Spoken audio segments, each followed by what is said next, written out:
Okay, so now let me just tell you a little bit about this ban.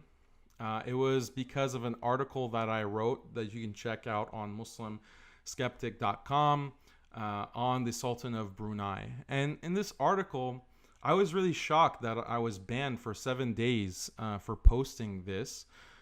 Because, like I said, I didn't actually post any of the content of the article on Facebook itself. I just shared the link, but it was still reviewed. Apparently, it was probably reported by someone. Someone from Facebook reviewed it and decided that this is a bannable offense. And then I protested that, and they said that no, this is clearly against our community guidelines. So if you go read that article, I don't think it was very, offensive, even by their standards.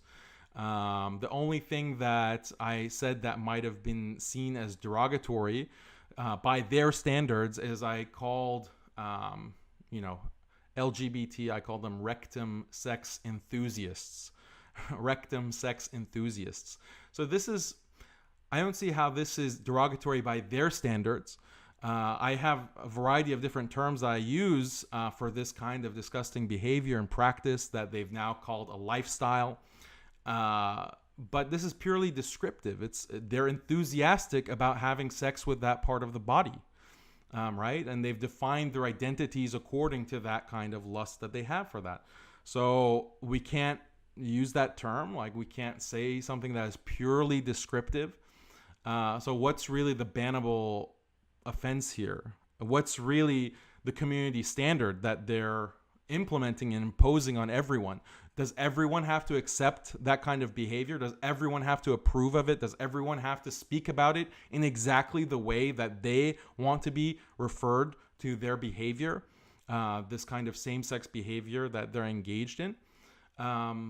That's extremely authoritarian and controlling and tyrannical, to dictate exactly the kinds of words that people can use for a behavior that for the vast majority of history has been seen as shameful, has been considered immoral, has been considered deviance, perversion. But now in the past 5 years, not even a decade, I would say, has passed where this behavior has been considered acceptable.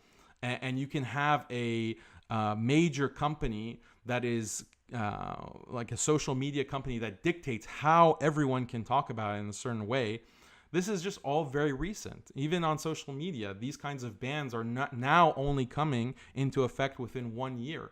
So they're imposing things at such a fast rate on everyone, and essentially engineering the culture, engineering the way that we think about these issues, how we can talk about it, because the way that you're able to talk about an issue affects the way that you think about the issue. And that's exactly why I use these kinds of terms that are, irreverent, right? Irreverence is important. So when I say someone is a rectum sex enthusiast, okay, I'm referring to people that are really in your face promoting this kind of perversion. Or if someone refers to, these are sodomites, right? We're deliberately using irreverent terms, because why should we respect this? Why should we act like this is just a neutral practice that, you can be in favor of or you can be not in favor of? No, we have to talk about things the way that they are. We have to refer to things the way that they are in reality. And the reality is that this is disgusting behavior. This is a perversion. So so the fact that you're controlling how people speak about an issue, you are in reality affecting and controlling how they think about the issue, how they feel about the issue. And this is a big issue, because we know that when it comes to Islam, in our religion, we know that what Allah has said about this and this behavior, and we know what happened to the people, Qawm Lut, the people of Lut, alayhi salam, the Prophet. And we know that history, and I've covered it many times in Muslim Skeptic Live and on the website.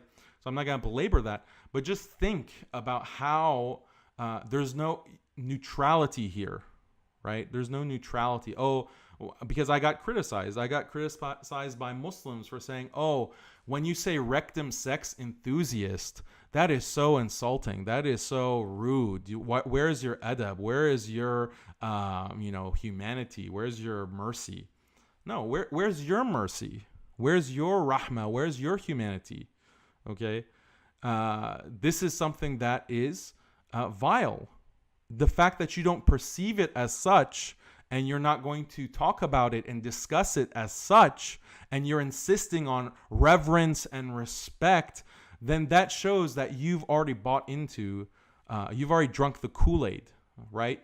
You've already bought into that mentality and that ideology, and you're just pretending to have some opposition to it, right?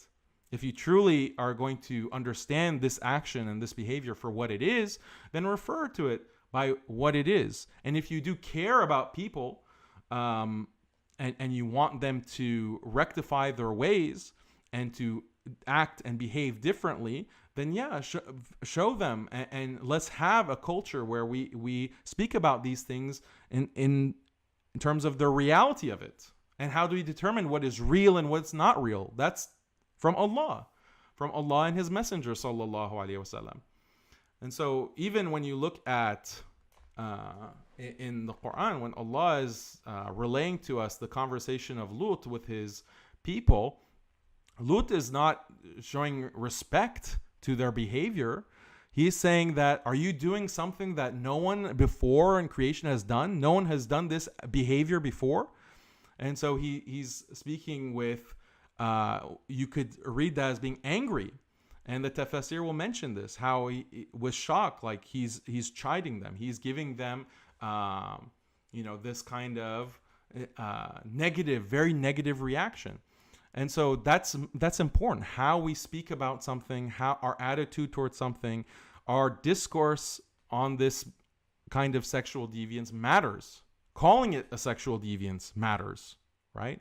All of these things are important for our thinking of the subject. And so I'm very deliberate and insistent on writing in this way. But unfortunately, it's unacceptable according to community standards that have been defined for us and are imposed upon us.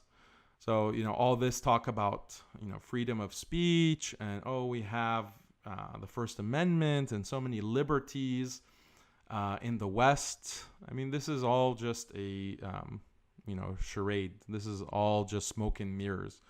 They will allow for the kinds of speech that doesn't threaten their system, speech that doesn't threaten their culture. Okay, it doesn't threaten Western culture and Western systems of power to say that, to insult a religion or to draw a cartoon of the Prophet sallallahu alaihi wasallam. It doesn't hurt their system of power if you write something mean about Donald Trump. Like, you write something mean about Donald Trump, it's not really going to affect much. He's in power. You're gonna be critical about the government. Well, it depends on how you're critical of the government, right? Because not everything is allowed. But if you just say, I hate, the Democrats or something like that, or, Congress is corrupt, that's not really threatening anyone's power. So they allow that unless you get very prominent, and then things get shut down. But when it comes to just a simple person with a blog online who just wants to say that, these people are rectum sex enthusiasts, and the Sharia and what Islamic law has to say about this is beautiful, it's wise, it has so many benefits, and we want to congratulate Brunei, this Muslim country, for actually implementing the Sharia. No, that's very threatening, because you have people who are starting to think that, okay, well, maybe something bigger is happening to our society, that these kinds of deviances are being accepted, that these kinds of behaviors are being spread very forcefully.